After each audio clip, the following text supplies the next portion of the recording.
అందరికీ నమస్కారం అండి. ఈరోజైతే మన తెలంగాణ స్టైల్లో తలకాయ కూర ఇంకా జొన్న రొట్టె చేద్దామని ప్లాన్ చేశాము. సో దానికోసం అయితే ముందుగా కుక్కర్లో ఆయిల్ వేసుకొని అది హీట్ అయిన తర్వాత ఆనియన్స్ని యాడ్ చేసుకొని కొంచెం కొత్తిమీర, పుదీనా ఇంకా 2-3 పచ్చిమిరపకాయలను అయితే యాడ్ చేసి వాటిని గోల్డెన్ బ్రౌన్ కలర్లోకి వచ్చే వరకు వేయించుకుంటున్నాము.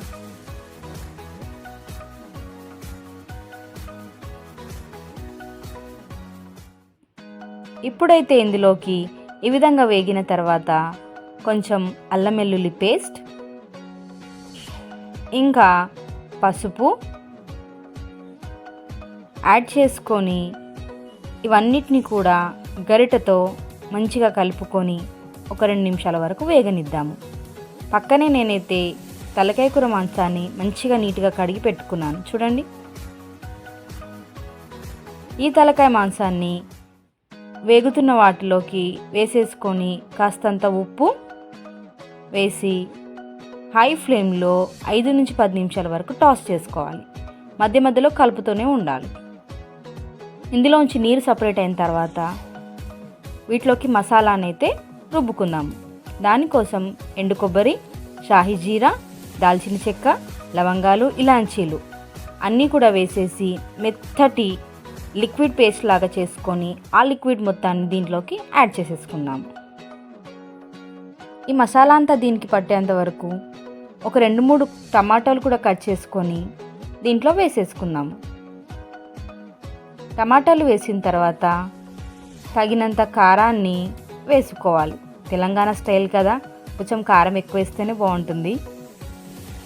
అందులోకి ధనియాల పొడి వేసుకొని మంచిగా దాన్ని మాత్రం కలిపి ఒక 5-10 నిమిషాల వరకు చిన్న మంట పైన ఉడకనిద్దాము.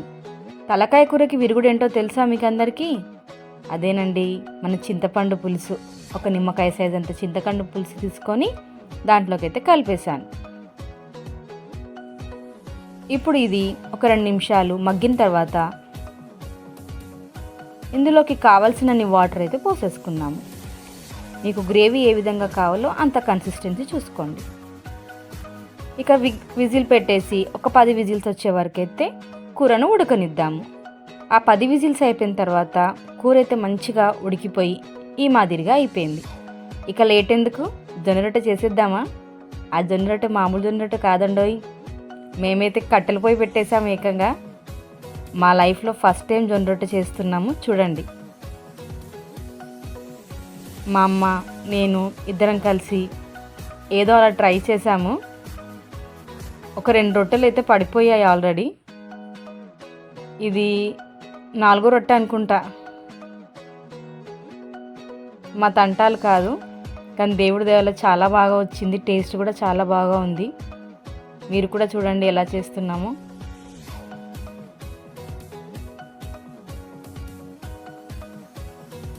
ఆ జొన్న రొట్టె కొట్టేటప్పుడు చాలా భయం కూడా వేసింది, ఎక్కడ అది విరిగిపోతుందా అని.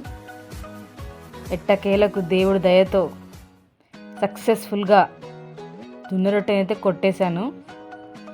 ఇక దాన్ని తీసి పెనం పైన వేయడమే అస్సలు టార్గెట్.